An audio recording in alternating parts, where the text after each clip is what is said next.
Welcome back to the show. This week, I am so excited because I am joined by Isabel Palacios, who is here for part two. I actually interviewed Isabel 4 years ago, back in 2021, believe it or not. And so much has happened since then. Isabel is now a mum. And for both of us, we've been through huge transformations, and I'm excited to sit down and talk to Isabel today. And I've shared this with Isabel previously, and I wanted to say it here now that Isabel's been such a huge part of my own self development and spiritual journey, even now connecting and building my relationship with God. And I can't thank her enough. So, Isabel, welcome to the show. Thank you so much, Laura. I appreciate you. And thank you so much for having me on for a second time, because our first conversation we had in 2021, it was completely different than what I feel like we're going to talk about today. So it's really cool to just kind of have that interview to see just for myself, like my own growth and, all the things that have changed for me, and I'm sure for you. So thank you so much for having me. And I really enjoy your podcast. I enjoy your guests. So to be able to be on again is a huge treat. So thank you.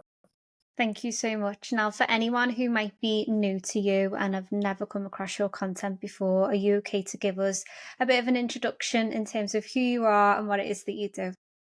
Yes. So I am a YouTuber, podcaster, and entrepreneur. I've been doing this since, well, basically YouTube. I started in high school and throughout college, and I never really took it seriously. I was just kind of doing makeup tutorials, beauty tutorials. And then I had like a spiritual awakening in probably when I was 19, 20 years old. I was going through a lot of anxiety, depression. I didn't know what I wanted to do with my life.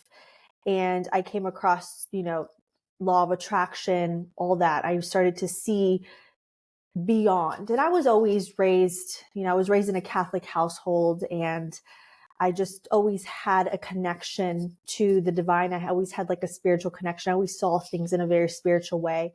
But that kind of opened me up to doing a lot more research, reading, introspection, and I started to make content about that. So as my spirituality has evolved and as my spiritual journey has evolved, I have kind of dedicated my whatever I put out on YouTube or I put out on social media now, it coincides basically with that spiritual journey. So I have evolved so much since I started. I stopped doing the beauty content. I started to do more spirituality. I would talk a lot about manifestation. And, through that, I began to really get into my femininity and heal my femininity, because I was, as an entrepreneurial person, I think you probably remember this, Laura, the whole girl boss era, the whole, hustle harder, kind of like the Gary V. That was like the very big voices at the time. And that was a lot of my inspiration, because as I never had any entrepreneurs in my family. Nobody is a business owner. Nobody has ever done that. And I was kind of the first person in my family to really go after content creation and creating my own business and doing other things on the side versus going to a job, right? Or graduating and making sure that I got a job in a specific field along with what I studied. I kind of shunned all of that and did my own thing. So that really got me into the hustle culture. But along with hustle culture, you start to kind of lose your femininity. You start to kind of lose who you really are. You start to kind of place your value and your worth in external things and how much money and how many views you're getting in so many external things. And I started to heal my femininity. And as I started to do that, I got into the divine feminine and what that meant for me.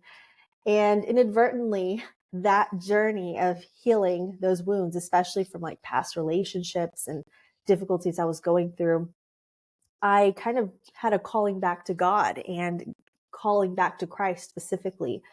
And that was just a big revolution for me, because I kind of shunned religion before. I didn't think that it was a good thing. I really saw it in a negative light. And for me to kind of be called back to these concepts that I grew up in, it has been not only extremely healing for me, but also it's made me see the world and other people in a different light, and especially life in a different light. So For women, like I've heard this a lot, women who have healed in their femininity, they feel this call back, or even like they weren't religious before, they weren't even raised religious, but then, they started to kind of get called towards reading the Bible and discovering a relationship with God. And that's not a coincidence. That is very much something that's going on, a revival going on. So I am just, here to share all of that on my platform now. As a mom now, I do see things a lot more differently, especially with time and with business and things like that. I basically stopped creating content for a while just to raise my baby. Now she's 3 and almost going into school. So it's like I have a little bit more free time, right? I have a little bit more time to myself, and I don't have a babysitter. I've never wanted to do babysitters or daycare. So that was really important for me. And that was my priority. But I also realized I love content creation and I love to work with women, especially.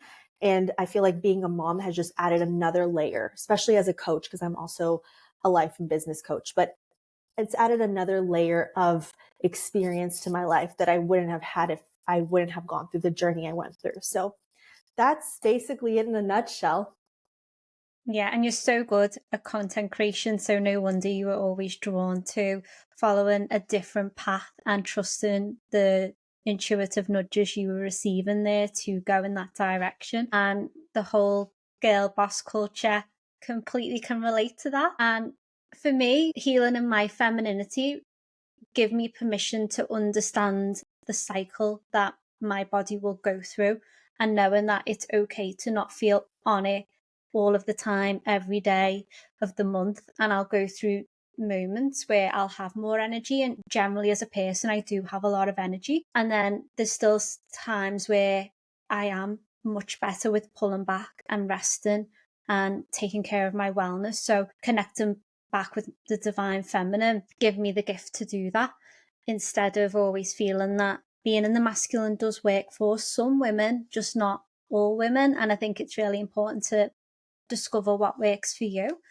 And when you started to talk more about God, I know that in the last episode we recorded 4 years ago, I think we mentioned it, but nowhere near as much as where we're at now.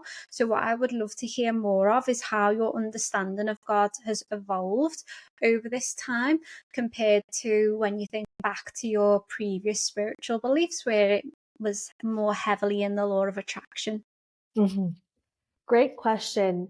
And like you said, it was going back to the cycle, right? And honoring my femininity, where I realized that I was tired of always wanting to control everything. I was tired of always having to manifest my way out of things, of always trying to, I was very much kind of like in an OCD, like a spiritual OCD, where I was really hyper aware of my feelings. I was hyper aware of my thoughts. And I realized, like you said, every month we are going through a cycle. We have 4 seasons in a month. And there were times where I didn't feel good. And I felt like, I wasn't myself, right? Or I felt like I couldn't concentrate on things, or I couldn't work as hard. And I always felt like if I'm in a low vibration and I am not feeling good, or I'm thinking these negative thoughts, I'm manifesting a terrible reality. So I had a very tough time with that, because I also saw the difficulties happening in the world and the war and the struggles of people. And I was thinking, how privileged of me to just think, oh, those people, if they only thought more positively, or they focused in on something, or they manifested themselves out, they would manifest themselves out of what was going on in the world, or what was going on in their life, or children born with cancer. There's so many things that are outside of our control. So I kind of release that need for control and that need to fix everything and, manifest my way out of things. And I was like, you know what? I'm going to try something that's different. I'm going to surrender to God. I'm going to read the Bible. I'm going to, and I know there's people are going to be like, well, the Bible or Christianity is not only way to God. And for me, I don't believe that. I believe that through Christ, we find our connection, right? I accept Christ as my Lord and Savior. I know that's really triggering to people, but that's what has happened in my life. And it doesn't make sense to a lot of people. But as I was going through this just seeing the outside world, seeing what was going on with me, I said, I'm going to surrender and I'm going to pray. And it's funny because as I was getting into my divine feminine, I started to look up a lot of feminine archetypes. So one thing that I always heard was that, oh, Christians are very anti-women.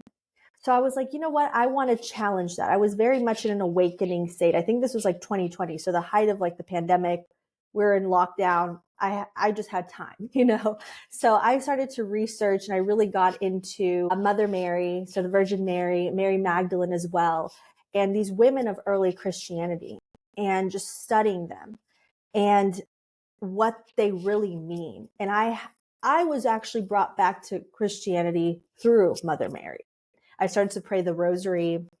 I started to, read anything about her life, especially about Mary Magdalene as well. And it's just through there, I realized, it's not just about me.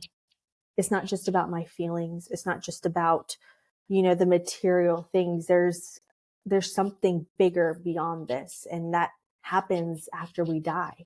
And it's the biggest mystery. There's so many mysteries of faith that we don't realize. And so that was a whole rabbit hole. I mean, I could do a whole podcast episode on that rabbit hole I went down. But it got to this point where I said, I'm just going to pray. I'm going to stop trying to manifest. I'll go to mass when I have time or whatever. Like I wasn't like, this is what I want to stress to people is like, nobody came and told me you need to do this and this and this, I'm not that type of person. If somebody tells me to do something, I'm not going to do it. But through my own accord and through my own just wanting to seek more knowledge, I was like, you know what? I'm going to do a test. I'm going to see how this is, right? I'm going to see if I pray to God and I ask for something. I want to see if he's real, if he's there, if it's, through Jesus, whatever. Cause I used to have a very different view. I used to say it's all the same, right? Buddha, Krishna, Muhammad, Jesus, they're all the same. I used to see that way. So I was like, you know what? I'm going to challenge this. I'm going to see about Jesus. So I started to pray the rosary, and I kept a prayer journal and I would write down different prayers. And I said, Lord, I'm not asking for a miracle, but if you're here and you're listening to me, please show me. And this is one thing is that Jesus always showed people and gave people faith by showing, by performing miracles, by healing, by all this. So I said, you know what, do that in my life. And little things started to kind of coincide, little things that, I didn't really have much faith and I wasn't like visualizing them and all this. Like, I was just like, I'll just do little things here and there. They started to kind of happen. And then there was one where I was like, okay, I was single.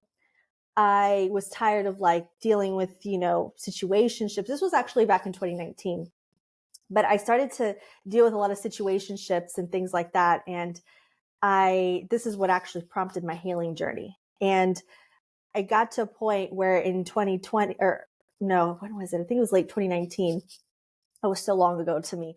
I started to pray and I did a specific prayer, and it was, Lord, if there's somebody for me, if you want me to be married and have a family and you have somebody for me, please don't let any other man who is not for me, do not let him show interest in me. Do not let him come into my life. Do not even let him like in my vicinity. Like, I don't want anyone, like celibacy, nobody, unless it's the man you have for me. And if he is the man you have for me, please make it so clear that it is him.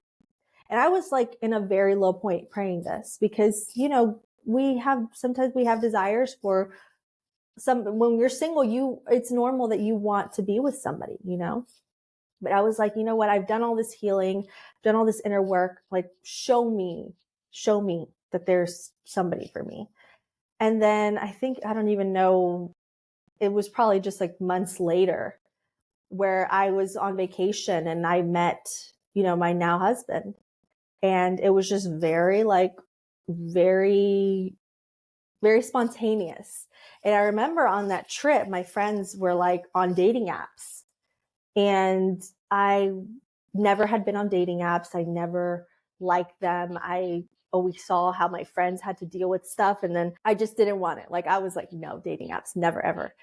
And I still coach that. I still teach that to people. If you're single, don't get on dating apps. So I almost downloaded it. I was giving it to, well, my friends were like, Isabel, don't download it. But I was like, it kind of looks like fun. So I start to download Tinder on my phone. And as I'm downloading it, it's just like something kind of told me like, don't do it. Don't do it. And so I was like, you know what? Like I X, like it was still like downloading on X. Then I was like, no, I'm not downloading, whatever. Like silly me. I think it either was the next day or the day after. I have to remember. It was my friend's birthday. I remember the day I met him because it was my friend's birthday. But I met him on the beach, like randomly. Like he was on his boat and he had basically a boat. He was playing really loud music for like the whole beach. And so I go up there. He was by himself on the boat. I don't know where his friends were. And I go up there. I was like, can you please like put this song on? And he like, I don't know if he acted like he couldn't hear me or he would, I don't know. But he called me up on his boat. Like my friend comes up after me and like, he just gave me like the biggest smile. Like, so like he was like a ray of sunshine, I could say. And so I started talking and, he put the song on and he was like, oh, we started having conversation. He asked for my number and I leave, and from there it's like, I met up with him later that night for like dinner and well, we were going to go to the place for drinks, but they were closed for some reason. And then I was like, I left and I didn't think anything of it. I was like, oh, it's just a guy, I met on vacation, but he made it so clear that he wanted to be with me. That was like the biggest thing was like, I did everything to blow this guy off. And it's not that I didn't like him. Like I thought he was attractive, but I was like, I don't want long distance. I don't want any of that. But he always made it very clear that he wanted to be with me. He wasn't shy about showing his feelings. And it wasn't even like love bombing, but it was because I was like, if this guy is love bombing me, I don't want, but he was very respectful of me. He always like, can I call you? Whatever. Are you busy? Can I, so I always like didn't want to answer his calls and all this. So long story short, I made that prayer and it's like almost exactly what I asked for is what God gave me. And it wasn't even like I was trying to manifest him. None of this. I just kind of released and I let God. And I always said, God, if it's for me, like I know it'll be for me. I'm not going to try to control this outcome.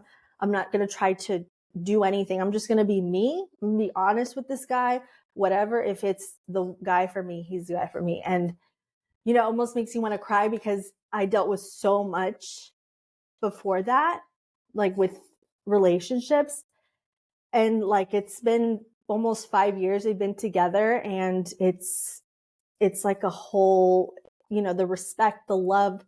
It's like since day one, this man has not changed. So sweet, so nice. So yeah, that really strengthened my faith in God because it's like, I couldn't have manifested anything better. I couldn't have made it any more seamlessly, anything like that. So it's just, and it's been like that with a lot of things in my life since then. But God will show you if you just decide to surrender and like let it go. God is going to come in and make the impossible possible. And in times where you think like, oh, because I'm going to be honest, like before I met him, I wasn't like really going out. I was traveling. Yeah. But I wasn't like trying to meet people. I was focusing on myself, and enjoying my life. And I literally said, I remember, I think I made a video about this. I said, I don't care if I'm single for the rest of my life.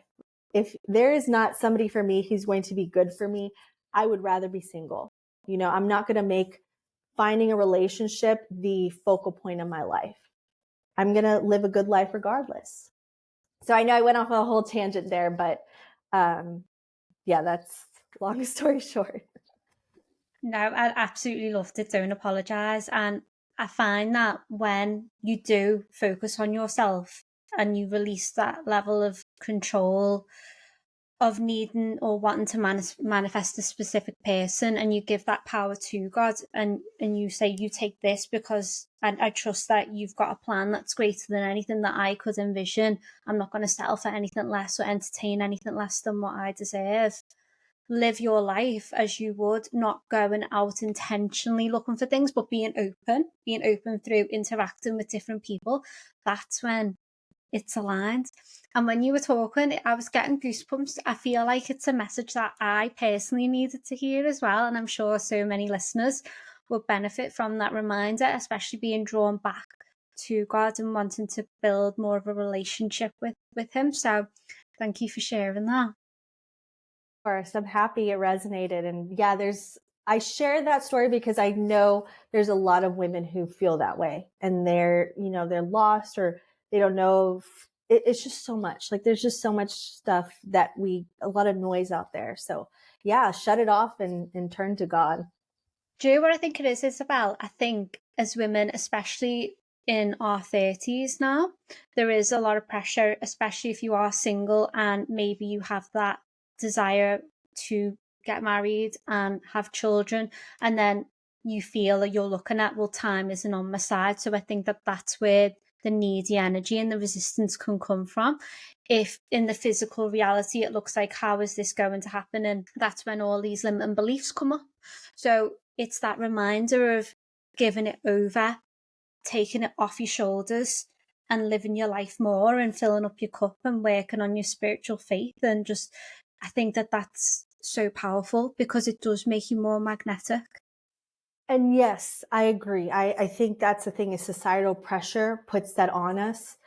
A big thing that really clicked for me because I remember whenever I went through like a really bad breakup at 24, I was like, oh my God, I'm almost like crazy to think about now. Like I'm Yeah. 30, but I was like, oh my God, I'm almost 25. Like, limiting beliefs. And we can Yeah. have them about any age. Like, oh, I'm almost 35. Oh, I'm almost 40. Yes, I know biological clock and all that. But that's one thing that healing my femininity really did for me is that I started to see my body not as like, oh, as I age, I get worse, which is why I highly recommend this book by Dr. Christiane Northrup. It's called Women's Bodies, Women's Wisdom. She also has a great one called Goddesses Never Age. Those are just like life-changing books, I think, for your paradigm as a woman. But really the biggest thing I realized, and this is why I kind of got led back to God as well, is that I realized that in the universe, we have masculine and feminine, the yin and the yang. And even if you're a woman who you feel like you have more masculine energy, that's fine. Like, we all have masculine and feminine.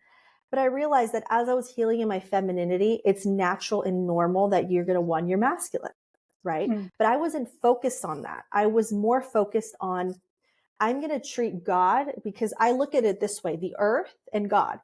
We have the earth, that's Mother Nature, that's the feminine, right? It's the receiver.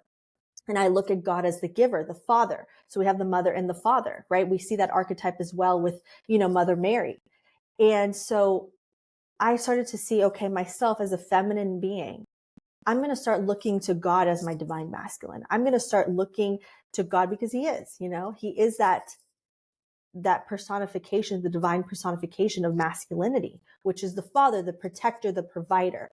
So I focus on strengthening my relationship with God beforehand, before trying to find somebody. And I think that's what we should do as women is we should lean on him 100%.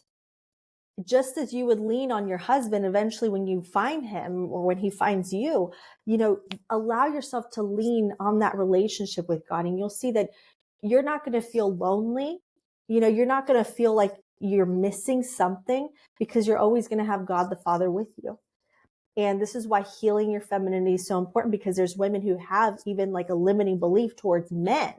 So for them to think God is a man, they feel like it feels unsafe, right? Because they maybe were hurt by a father figure. They might have been hurt by a past relationship or, anybody, right? In a masculine sense.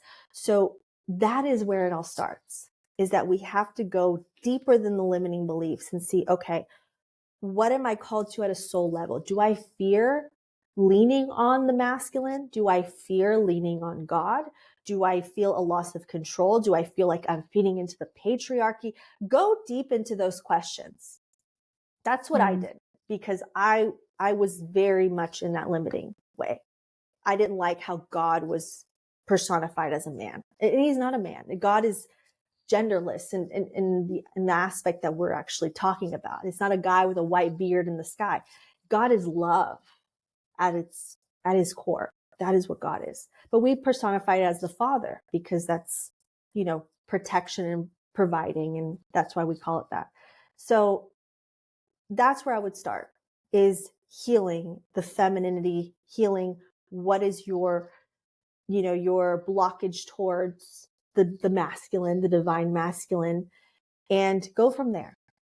And honor your femininity, honor your cycles, know that your body is only getting better, right? Your body has, age is just a number at the end of the day. And yes, you can say, well, biologically, things like this is why we have to read into doctors like Dr. Christiane Northrup, who are seeing, and, also we live in the age of IVF. We live in the age of so many technological advances that allow us to have children, if that is your goal, right? But age is nothing. I know so many women who found their person in 30s, 40s, 50s, like divorced, whatever, like trust in God, right? Trust in him, what his plan is for you, because you never know. You never know. And then the only way we know God's plan and how beautiful it is when we look back on our life and we see, this is why this didn't work out with this person. This is why this didn't work out this way. And this is why, we're going in this direction. And hindsight is 2020. We can't predict the future. There are people who try to, right? Try to control and predict. But I'm telling you, the amount of calm and peace it comes from following God's plan and seeing it in action it's beyond words. Yeah, honestly, that's beautiful the way that you've summarized it. And I feel that the more you're able to have that sense of trust in the divine plan, and you're able to be in the present moment and recognize what you have right now through gratitude and appreciation, you get out of that mentality of the grass is always greener. As the example you gave, when you were 25, you were thinking, oh, I'm not 21 anymore and I'm going to be 30 soon. And and then you look back now thinking, how? And it's funny because I was in the gym a couple of weeks ago, and a woman, an older lady, came up to me and said, oh, I like your fit, the outfit that I was wearing. And I said, oh, thank you. And she said, oh, to be young again. And I thought, oh, that's lovely. And I said, thank you. And she like walked off. And then I was thinking, it really got me thinking to myself about how, being in my 30s, I might have those thought processes, or anyone who's in the 30s might have the thought process of, oh, I am getting older. And that is the reality. And if we are lucky, we do get older. But really understanding that in a few years' time, I'll do anything to be this age. I'd do anything to come back and be this age. So living in the moment and appreciating it and working on myself is just the most effective thing to do, and the plan will unfold. And here's another point: as you've experienced yourself, your life can change like that in an instant, like in 6 months, in a year, in 2 years. You just don't know. So I think when you get out of fear and you don't let the ego control, you're able to take that step back and like be in love. Exactly. I love that. And yeah, in the grand scheme of things, 30s is extremely young. And 30s is a great time because you're not like in that craziness of your 20s. For a lot of us, like my 20s were crazy. They were insane. I made a lot of stupid decisions. And now at 30, it's like a peace. It's a peace that came over me. And life and age is it's very, how do you say, there's a term, it's just very objective or subjective, one of the two. Because there's people because I got pregnant at, I think it was 27, almost 28 when I had my daughter. And there's people who are like, how do you feel having a baby so young? And I was like, it's not that young. Like, I'm not 21, like, or I'm not 18, like I'm almost 30, and it's just like, it happened quicker than because I always thought like, oh, I'll be a mom in like my 30s, or I'll get married in my 30s. And it happened quicker than I thought, and that's God. That's all God's timing and all his plans. And So yeah, that's the thing, is that I kind of was like, that's not that young. Like, I'm not like a teenager, but to some people that was so young, maybe they were like 40 or they thought that, but, um, everyone has babies at different ages. Everyone starts families at different ages. Everyone starts businesses at different ages. Mm. That's just, we have to trust in the timing of our life and in the timeline that we're in. Yeah, absolutely. I'd love to hear a bit more about how, when you were in this transition period and moving away from New Age spirituality, did you receive much pushback or judgment from family, friends, or your community as well that you've built on YouTube? With people in my real life and people that my friends or people who know me in real life, not at all, because they saw the behind the scenes and they've seen my behind the scenes that people online don't see. So, and they applaud it and they're happy for me. The most religious person I have in my life is my mom. And she never pushed me. Like, she'd say, Isabel, go to church, like pray, da da da. But she was never like, you need to do this or you're going to hell. Like, never of that. So I never had that experience of like super religious people. But my mom is a faithful person. I like to say she has a lot of faith. But the people around me, like my husband, we both have kind of gone through this together, like this transformation together, because when we both met, we weren't like, you know, we weren't religious people. Like, we were not, we never really talked about that, so it's just kind of like been a revolution for us, especially as a family. But as far as online, definitely, I still get it. I have gotten angry emails from like past clients of mine. I've gotten, comments. I've gotten people just, calling me religious zealot and all these things. And just because I talk about God, like, my podcast, it's called Taking Back Your Power. I talk about motivation, inspiration, self-development. Like, I've always talked about it. But the only thing is that now I don't center it around the law of attraction. I don't center it around, new age or things like that. It's just like my faith, like pray. Like, that's basically all that I talk about, really. And I talk about different things. But there's people who I think that they get really triggered because there is something that needs to be healed. I know a lot of people who are Christian would probably say, oh, they probably have some kind of like demon hold on them. Like, that's a whole other topic that we go down. But, that's something that I've seen is true, that there are people who get really triggered because there is something spiritual that has a hold on them. And the thing is that when we do things like tarot, when we do things like consulting psychics, we do open ourselves up to the spiritual realm. That's just a part of it.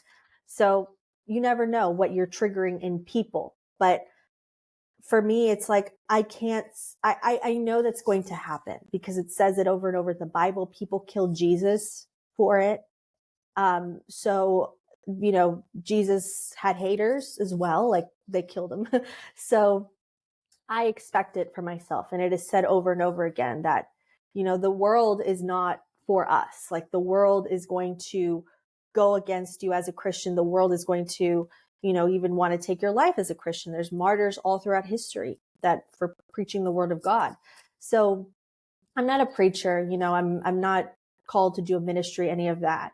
But I do share my faith. I do share because it changed my life. Just as I started to talk about the law of attraction when I was learning about that and I was discovering it, I'm going to share what my journey is like now and what that change has been like. And it has been so hard because there's a video I made in 2021. And this is where I started to, share about my divine feminine, the healing that I've done in that.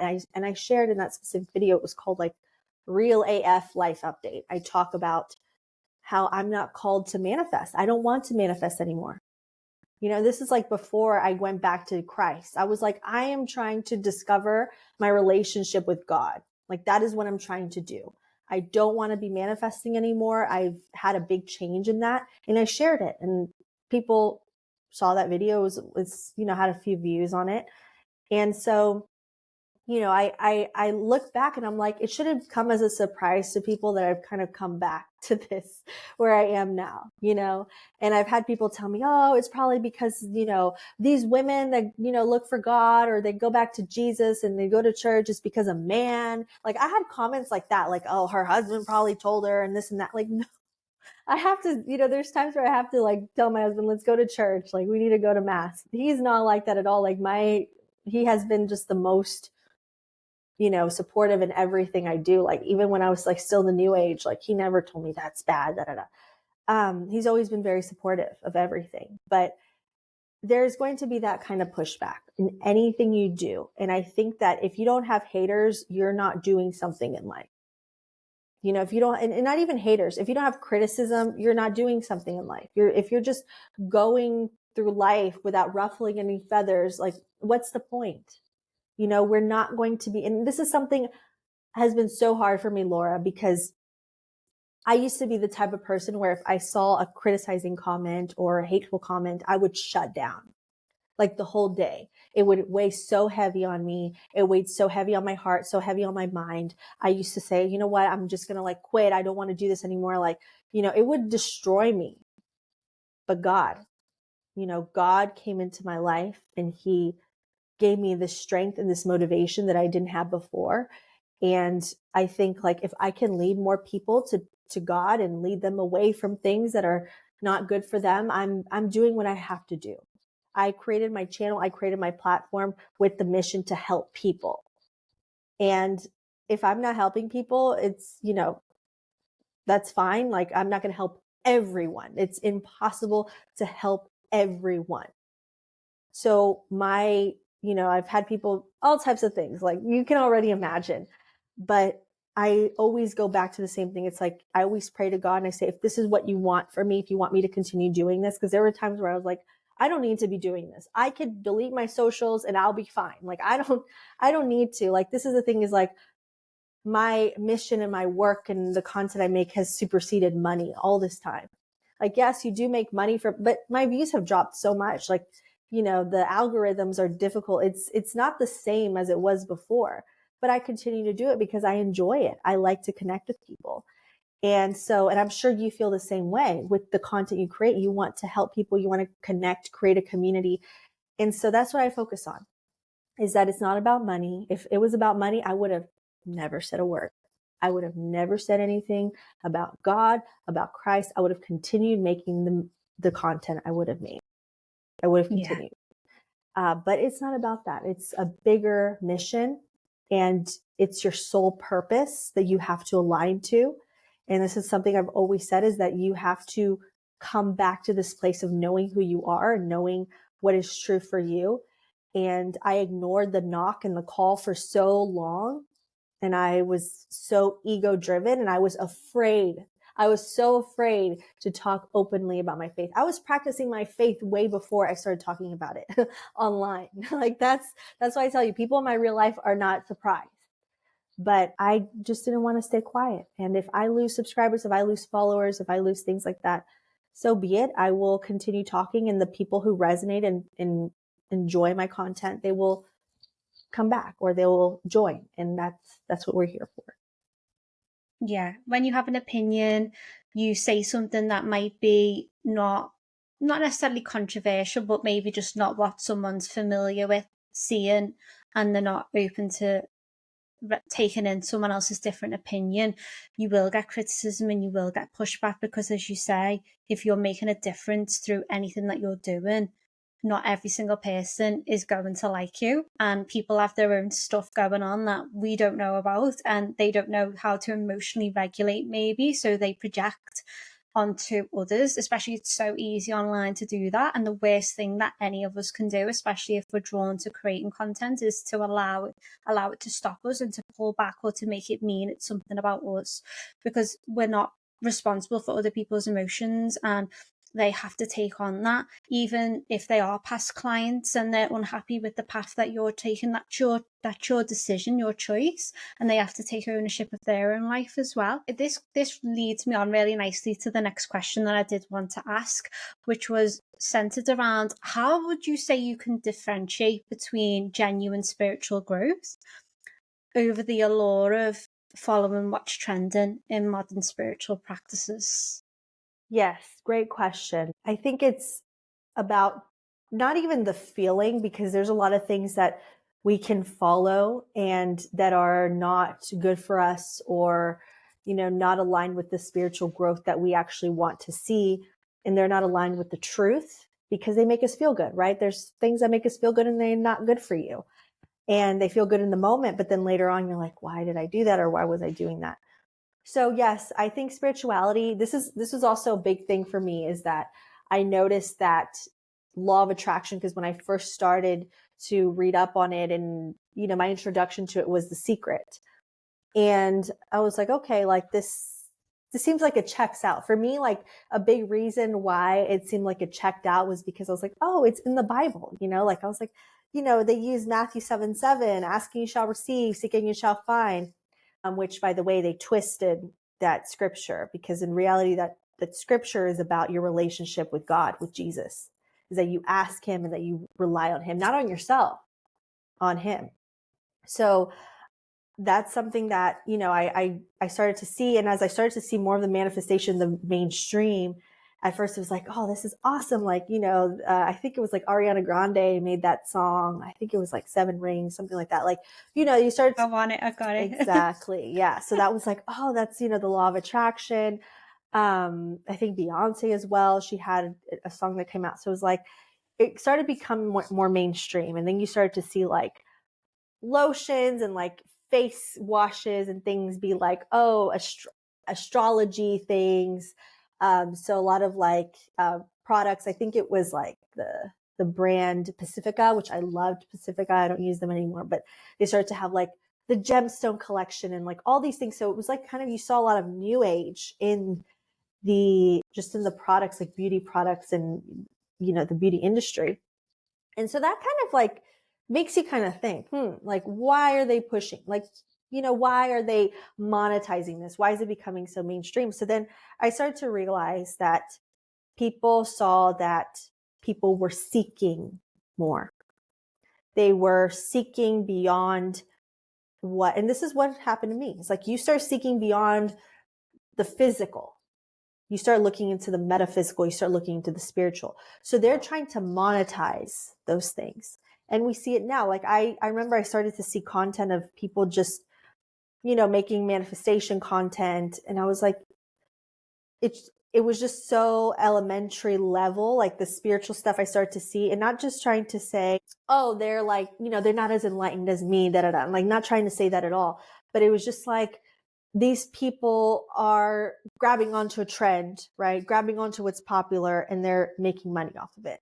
So that's one thing I want to tell you is like, if you see a lot of something, and I see it too in the Christian space, I see a lot of people, because there's been a revival. There's a lot of people that have been seeking and looking beyond. So there's people who, want to read the Bible more. There's people who want to grow into that. So I see like a lot of podcasts, a lot of things. So I always say, go to the source. Okay. Don't go to me. Don't go to your favorite preacher, your favorite, guru or any of that. Go to the source. Pray. And prayer is not like, oh, you have to do it in a specific way. It's just literally you talking to the divine. It is you talking to, the spiritual, to the divine, to the Father, to God. And so as you do that, you kind of start opening yourself up more and more, not consuming so much content telling you what to do, because there's going to be so many differing opinions. There's going to be so many things, but you're going to not feel it, but you're going to sense, right? Through your intuition. That's God given. You're going to sense through your intuition and through discernment what's BS and what's real. And as you pray, you are strengthening that intuition. You are strengthening that discernment, which is everything. That is God given. And that's that feeling. Sometimes you get like, oh, this person's not, I don't trust them. Or it's the feeling of like, I shouldn't, get on that plane, right? It's those little things. They feel like a little whisper. They feel like a little nudge. And they will, sometimes our heart, right? This is a scripture as well. It says it in scriptures that our heart and our mind can deceive us.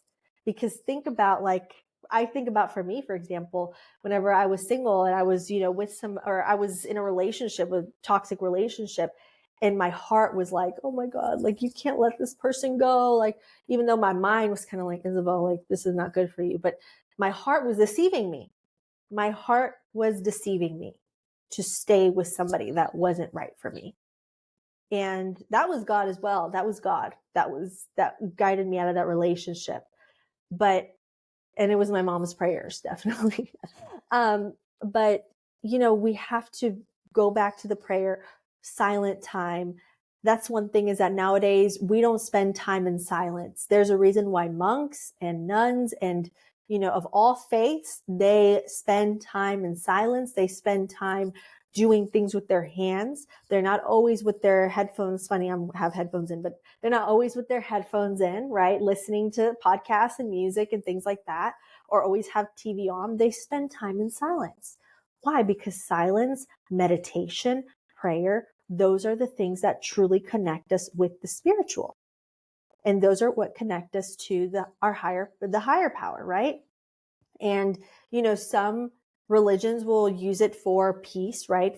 They use meditation for peace, for kind of like this emptiness. But I think that meditation, when we allow ourselves to empty ourselves, but then fill ourselves with God through prayer, that's the sweet spot, right? And for everyone, it's going to look different. For everyone, for some people, it's reading scripture. For some people, I love praying the rosary. Personally, I love the rosary. It's a powerful weapon.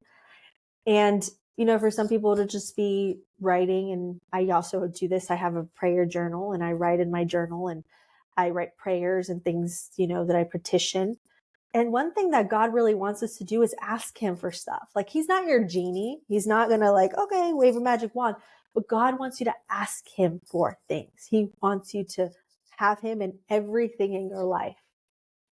So, it like I said, for everyone, some people might be listening to this and be like, I don't want to hear that. I don't want to hear the, religious stuff or whatever. But if you are skeptical and you are listening and you feel like, okay, maybe there's something there that I want to explore and I want to see, just do that. Quiet down your daily life. Stop listening to so much music.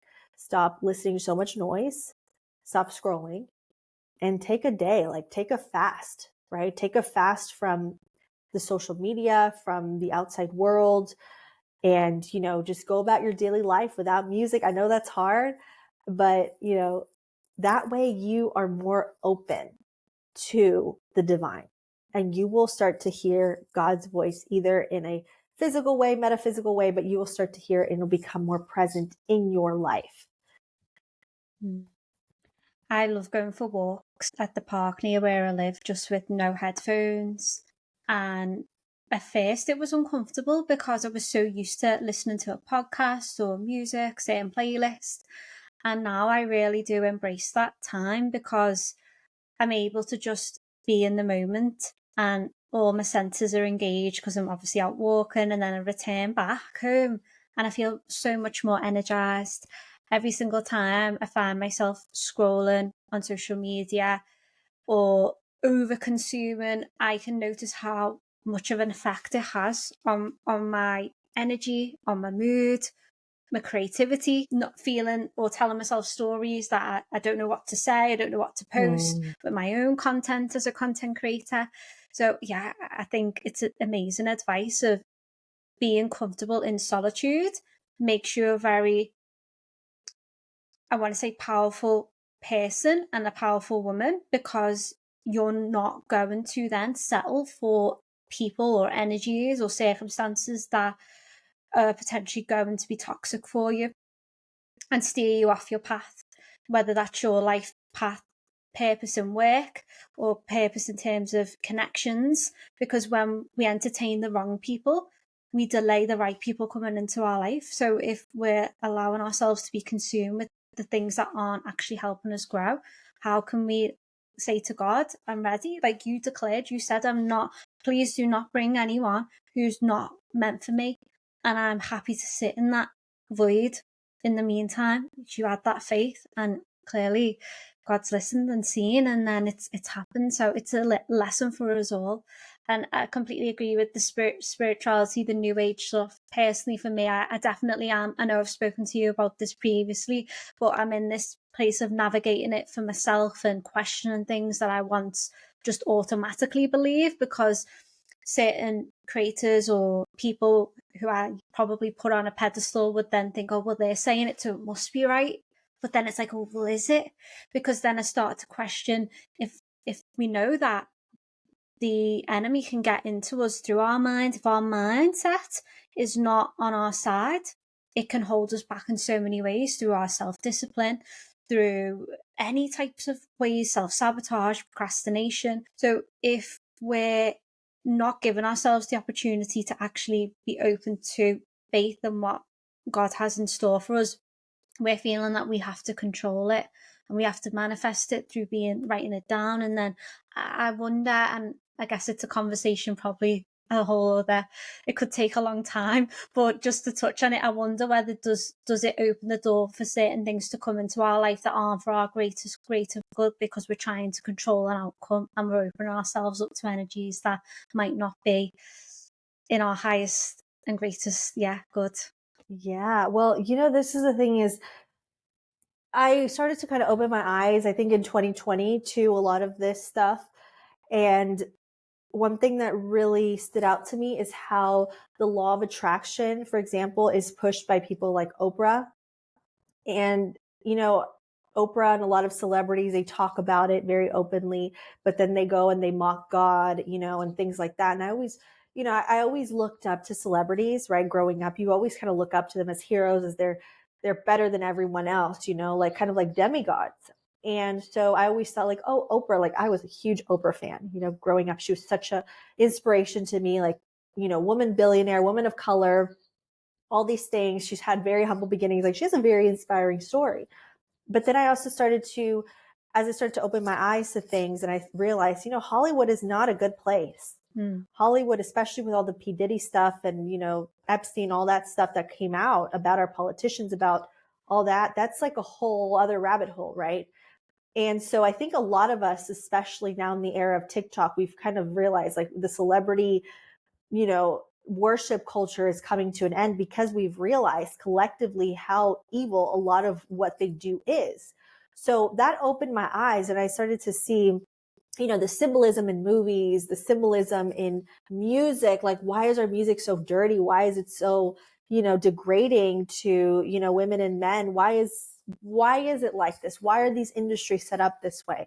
And who is it that they mock the most? It's Christ, right? And it's kind of like Jim Caviezel. He lost his Hollywood career because he portrayed Jesus Christ in The Passion. So there's so much that you can discover in that. But that made me question, like, Oprah, why is she pushing this? And it's because the law of attraction really puts your focus off of God. Because there's people kind of like, well, Isabel, I'm a Christian, I practice law of attraction. And I question that, because the law of attraction, what it did was it made me feel like I was God. That made me feel like I was in control of all these things. And so along with the law of attraction comes communing with, people do tarot.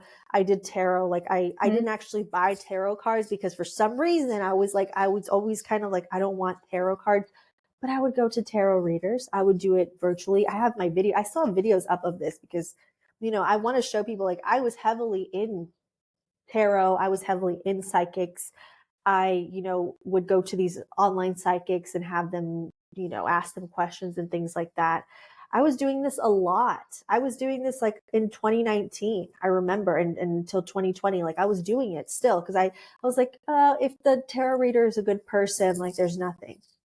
But I started to have, there was, just to touch upon it a little bit, as I started to go into tarot and they would, tell me things and this and that, like I started to be just hyper aware of everything. I started to be hyper aware of like things that were happening in my life, or conversations, and like looking for like, pieces and puzzles and how everything connected. And along with that came a lot of anxiety, bouts of depression, but also I started to have things like sleep paralysis, these really vivid dreams. I had like just things that felt like what I now understand as spiritual attack. And I still, to this day, I can feel when a spiritual attack is coming on. And I actually started to deal with a lot of spiritual attack from that ex that I told you about. And I didn't know, unbeknownst to me, he was in, witchcraft and things like that. I didn't know this at the time. I was blinded, because that's what happens, is you are blinded. So as I began to learn these things, I was like, I kind of, almost from a place of fear, I was like, I have to find a way to block it. Like I have to, figure these things out, because I felt like he was blocking me from finding love again. But I realized, and it wasn't just a feeling. It was like, there were things that were, coming up. And so I realized that God is more powerful than any of these curses, any of these, witchcraft, tarot. God is more powerful than those things. And we, out of control, we want to control. We start delving into witchcraft. We start delving into tarot and all these things, because we want to feel that level of control. We want to feel like we have some semblance of control. And so there's a lot of women who openly practice it and openly say they do. And I always question, like, why, what is behind this? What is behind this need for control?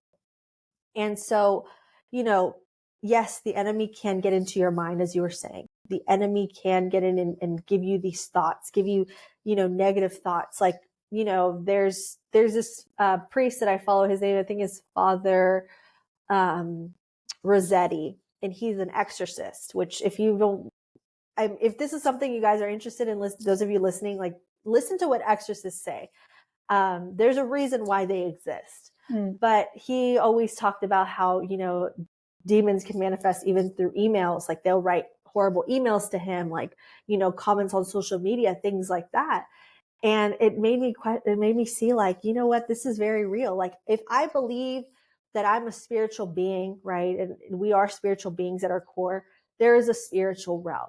And there are people who can see through the spiritual realm. They convene with beings of the spiritual realm. And most of them are not good. They're disguised. And they always say, like, the enemy, he will come as an angel of light to deceive. And so it's a lot of stuff out there. Like you said, this is a whole episode. But, if you want to find out more about it, it's not just like superstition or hokum or whatever. It's real. And once you've seen it, and once you've had experiences, you become like, oh my God, I need to get even closer to God, because I cannot handle this on my own. So yeah, that's what I have to say about that. Everything you're saying, I can 100% resonate. And the anxiety feelings, the being on heightened alert, what does that mean? Does that mean something in relation to that reading that I had? Overthinking, and it's no way to. I personally found I didn't enjoy living life in that energy in that way.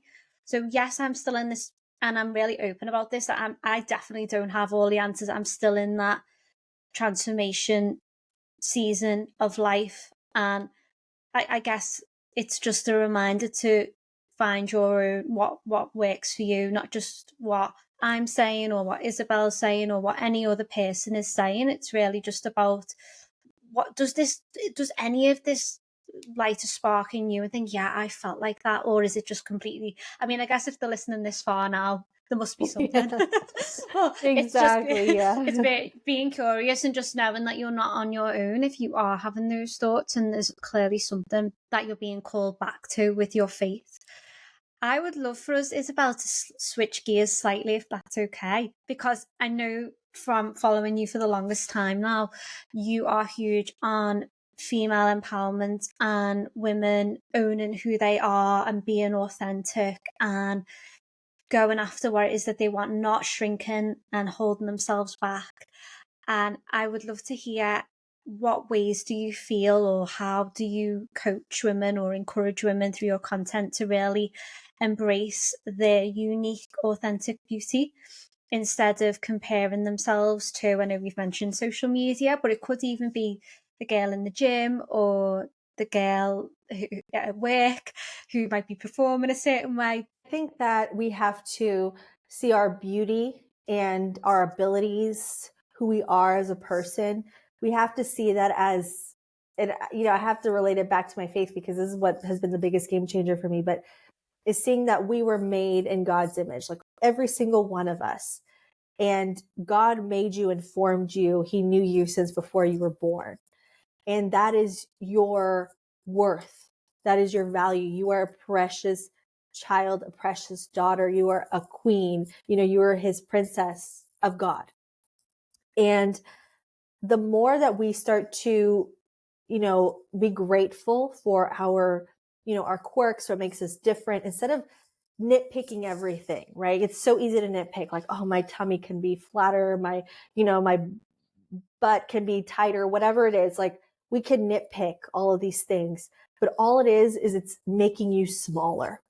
It's making your true essence who you were meant to be. It is making you smaller to the point where you're going to say, I'm not allowed to take up space. I'm not allowed to put myself out there. I'm not allowed to wear this because I don't look good in it. I don't look like so-and-so. You're going to be limiting yourself to the point where you're going to shut yourself down, where you're going to be like, I am not worthy until I get that booty, or until I get that waistline, or until I get that nose job, or until I get that boob job. You're going to tell yourself your entire life, if I have this, if I have that, if I do this, I am more worthy. And you cannot get your value and your worth from your physical, especially those little things. And this is the thing, is that you can have the best body in the world, right? The best, perfect, flawless, whatever, body is in style, because what was in style a few years ago was the big booty. Now it's like being slim, like, all these things, all these trends that happen. You can get to that point of that ideal body or ideal face. But if you don't truly love yourself, that's never going to satiate you. If you don't actually fill yourself up with feeling worthy now as you are, nothing you ever do physically is going to help you. It's only going to create a vicious cycle of always wanting to change, of always wanting to compare. Okay. And roses do not compare themselves to other roses. They just bloom. Flowers are not out here competing or comparing. They're just doing their thing. And that's how we have to see ourselves. Another woman's beauty or another woman's talent, another woman's abilities do not take away from your own. And just because somebody may be praising her and not praising you does not mean that you are somehow better or worse or anything. Somebody's inability to see your beauty and your worth does not take away from your beauty and your worth. It does not take away from your value. It does not take away as who you are as a child of God. It never will. That's the enemy talking. Really, it is, because all these women, we have so many women and men too that walk around questioning themselves. And what does questioning yourself do? It shuts you down. It makes you afraid to speak up. It makes you afraid of standing up for yourself. It makes you afraid of just living your life. And we cannot do that. We cannot put ourselves in a box and tell ourselves that if we don't fit into this box, or if we're not good enough in this box, that we're not worthy. And so I always say, when you see a woman who's doing well, or she's taking care of her body or whatever, she looks good, celebrate that. Build other women up. Like, don't be afraid. Like, there's something, like, every time a woman compliments me, I always say, you too, like, you're beautiful too. I always say that, because everyone has their beauty. Everyone is different, right? Everyone has something that makes them unique and precious and gorgeous. And we have to celebrate that within each other. And I'm a person where I used to deal with a lot of insecurity, about my body, or, about my nose. And it's just like, I still get people like used to bully me, like, about my nose, but I realized, like, I have a daughter, and even if I had a son, right? But I have a child, and she is looking at me, and she is going to see me as like her, what do you call it? Like, her example of womanhood, her example of what being a woman is. I grew up with a mom who was always criticizing her body, was always criticizing this and that. And I don't want that for my daughter. Like, I want her to love herself. I don't even want her to think about her body. I don't want her to think about, like, am I on a diet? Am I on this? Am I that? Like, I'm going to get skinny in my belly. Like, I do not want her aware of that. I was aware of that from a very young age. And I don't want her to be aware of that until, like, you know, maybe when she's a teen, right? Or in her 20s, whatever. I don't want her to be aware of it at all. I always want her to see health first. I always want her to see her mental health first and her physical health first. That, you know, your heart is beating, that your lungs are working, that your circulation's good, that you're sleeping well, wellness, right? That's what I want her to focus on, is wellness, not the way you look. And we have to realize, like, our body is keeping us alive. It's doing so much. Like right now, there's like a little battle going on between your cells, and your white blood cells are like trying to kill cancer cells all the time. That's always happening in our body. There's always something happening in your favor. So if your body is working for you, your body's trying to keep you alive. Why are you working against it? And that goes with for the mind too. Like, even though I don't practice the law of attraction anymore, I do believe that our mindset is very important, that it's everything. If you have an unhealthy mindset, your body is going to show that. And so I think that the beginning starts with always believing that you are lovable, that you are worthy, that somebody else's greatness or beauty does not take away from your own. And so this is why I'm so passionate about working with women specifically, is because that we don't have enough of that messaging. We don't have enough. It's very centered on like, fix this, tweak this. And I have friends who also, they make content on like, you know, all types of things like surgery, anti-aging, and all this stuff. And I appreciate what they do because, you know, they enjoy it. But if it comes to this point where it's unenjoyable and you feel like you're always having to go to the next thing and the next thing and the next thing to feel beautiful or relevant, or you have a bad view of aging, you need to do some inner healing. Because aging, like going to the first point you said earlier, aging is a privilege. Aging is not something afforded to everyone. I know many people who have died young. Many people who have died before their time. And wouldn't they love to have wrinkles? Wouldn't they love to be 30, 40, 50, 60, 70, 80, 90? And seeing their grandchildren, their great grandchildren. You know, there are so many things about life that we get hung up on that in the grand scheme of things, they don't worry. They don't matter. And, you know, I've always said this, just this last point here, but I always said way back in my early 20s, like, I don't view my time here on earth as a beauty pageant. I didn't come to earth to be a model. I'm not here to be competing. I'm not a beauty pageant contestant. That's not the wholeness of who I am.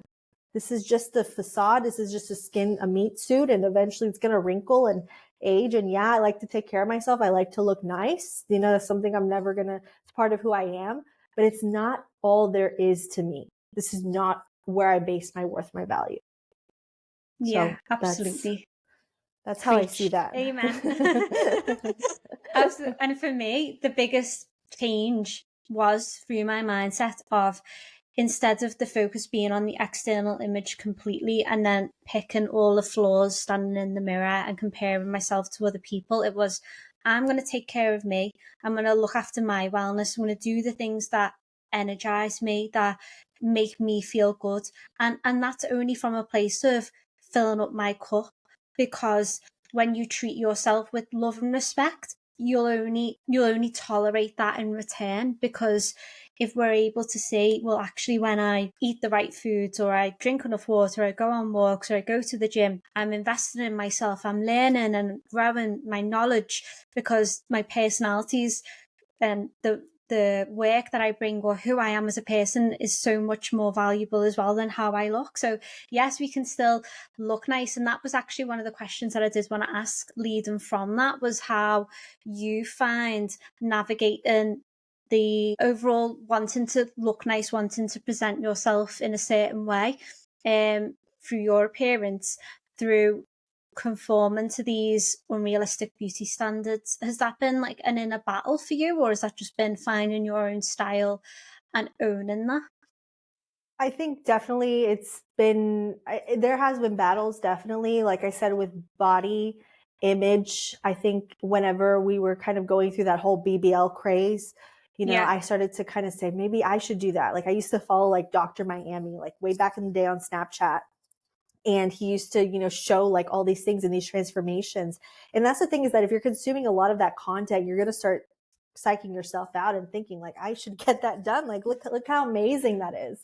Um, and so I'm glad I didn't do that, because BBLs are like the most dangerous and like the worst surgery to recuperate from. So I'm glad I didn't do that.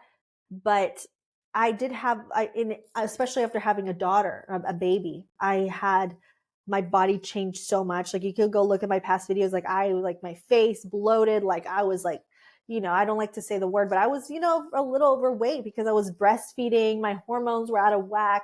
So, what's funny is like, I started, instead of like putting a lot of pressure on myself to bounce back from pregnancy and lose all the weight, because there's a lot of that talk like, oh, breastfeed to lose weight. And for me, it did not happen that way. I gained weight breastfeeding because my hunger was just off the rails. So also lack of sleep. I didn't sleep for like a year and a half because my daughter was still waking in the night.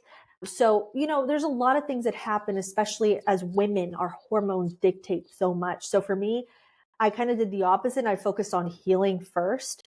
And then now, like, I've made a fitness plan and an eating plan. It's not even a plan, it's just a lifestyle shift, like little things I did. And I've just been losing weight and feeling stronger. And not only just the losing weight, but just the mental clarity. The brain fog is gone. So many things I've just leveled up my life in. And it was because I focused on wellness first. I focused on the healing first, the inner aspect of it, so that I'm not like, oh my God, I need to get really skinny or get on Ozempic. And I'm not judging anyone on Ozempic. Everyone has their things, but I heard a lot of that talk, right? That you need to lose weight, that you're kind of looking a little heavy, but I didn't let it affect me. It makes you think for a second, right? But then I was like, you know what? I need to focus on healing. I'm not going to do a quick fix where a year from now, if I stop taking that drug or I stop doing this, I'm going to, get back to where I was. No, I like health. I like fitness. I like, doing things that are good for me. That's always been who I am. I've always been working out since I was a little girl. Like my dad always like made me go on runs with him, and that was fun, And so I went back to that core of who I am and say, no, I'm not like I've never been like, I always say that, like, I'm not a person that came here to fit in. Like, that's not who I am. I do things because they make me feel good, because they're making me healthier. They're making me better. And as far as like hair and makeup and styling, like that's another thing, is that I've always loved that. I've always loved doing my hair. I've always I started off as a makeup channel, like that's who I am at my core. And there are people who try to shame me for wearing makeup or whatever I do, but that's just who I am. I like it. I'm not doing it because so and so influencers doing it or because this person's doing it or any of that. I do it because it makes me feel good. It's also like a productivity thing. Like, even though I'm a stay-at-home mom, essentially, I like to get up in the morning and do my hair and my makeup because it makes me feel more productive. It makes me feel better. I go out for walks with my makeup on. Like, I don't care. Like, I used to feel kind of ashamed of doing that, but now I do it because it helps me feel like I'm doing something good for myself, to your point, that you want to do things because they make you feel good about yourself, that they're showing your self-worth and value. And I think for me, taking care of myself from a fitness, from a wellness perspective, but also from how I dress to my makeup to my skincare, that's showing love for this meat suit. That's showing love and respect towards myself. And it's all a mental thing, right? If it makes you feel good, if it causes you stress to be doing that, don't do it. Obviously, that's something I'm very stress adverse. I don't like to do things that stress me out, but I do things to feel good about me, to feel like I'm honoring myself. And then I'm also, honoring God. And I think like, what's the thing that honors God the most right now, I feel, is that me being a mom And if I am a stressed out, angry, on edge mom, I don't think I'm glorifying God at all. So what does my daughter need? She needs a happy mom. She needs a relaxed mom. She needs an understanding mom. She needs a loving mom. And so anything that can help me get to that end, I will gladly do. It's finding your or discovering your own unique style and how you want to present yourself to the world, and whether that is more relaxed and maybe you don't like wearing makeup, that's okay. And if you do like makeup, then creating that time and doing it for you and doing it to feel the way that, okay, well, I like how this looks, and why am I not going to do that if that's something that is part of my routine and it's making me feel, as you say, productive, it's setting me up. And I'm such a huge believer that when we dress a certain way, we can really show up in the energy that we're embodying and we're attracting, or that we're calling upon to enter into our lives. It's almost like being that version of us now, and through expression, through the way that you dress and the way that your energy, your body language is everything, because that's then going to have this domino effect. And when you were saying about the Ozempic and the I don't, I'm not ashamed to say I don't believe in those types of diet culture approaches or fixes, quick fixes, especially the shake diets. And there's so much out there now, because the way that I look at it, and you touched on it, is it what happens when that stops and we haven't changed the self-image, the self-concept. We're still the same version of us because we've not done that inner work, that inner healing. We've not looked at altering our habits or improving certain areas around self-discipline. And we think that this thing is going to be the solution, the fix. But it's often just a marketing ploy. But obviously that's another conversation. But really it's just about stripping it back and doing the work. So yeah, completely agree. And I think the more that women are able to fully embrace who they are and remember that quite often people tend to like you the most through what you perceive to be your flaws. That tends to be why the people who are closest to you really like your laugh, and you might not like your laugh. That's just an example, but could be anything. But it's your personality that makes you shine, especially online, but even anywhere in the world. Like when you are you become unforgettable. Whereas when you turn yourself into a clone of everybody else, then it's like, well, what makes you memorable? Because you're not standing for anything. You're not putting yourself out there and being like courageous to be like, I believe in this. And it's okay if not everyone agrees with me. Exactly. Well said. And just to touch on really quick, what you said about the flaws, about owning your flaws, and that your flaws, what you deem a flaw, can be like the most beautiful thing about you to somebody else. So definitely lean into those flaws, own them, flaunt them. I think that's where you get to this place of power within yourself and your body, when you're like, no one can make fun of my flaws because I am owning them. They're not flaws to me anymore. So that's beautifully said. Thank you so much. Honestly, I think we'll have to record a part 3 at some point in the future, in the next couple of years. Definitely. And I'd love to have you on my podcast as well in the future. I would be honored. Your podcast was, as I said at the beginning, was my path into self-development, into working on myself. So that would be amazing. Definitely. Thank We'll you make so it happen. Yeah. Isabel, before you do leave us, can you just share with us how people can find you if they'd like to follow you along and check out your content?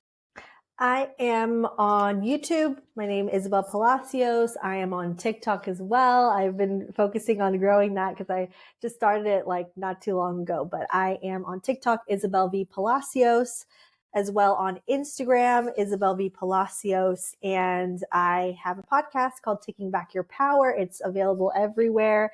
It's on video format on YouTube, on Spotify, and available anywhere where you listen to podcasts. And that is where you can find me. That is where you can get into my coaching. When I do coaching, I do a lot of group coaching programs. And right now I'm kind of in my podcasting era. So that's where you'll probably find me the most. You are smashing it with the content, so I love to see it. Thank Isabel, you. thank you so much for your time, your gorgeous energy, your wisdom. As always, it was amazing. Same here, Laura. Appreciate you.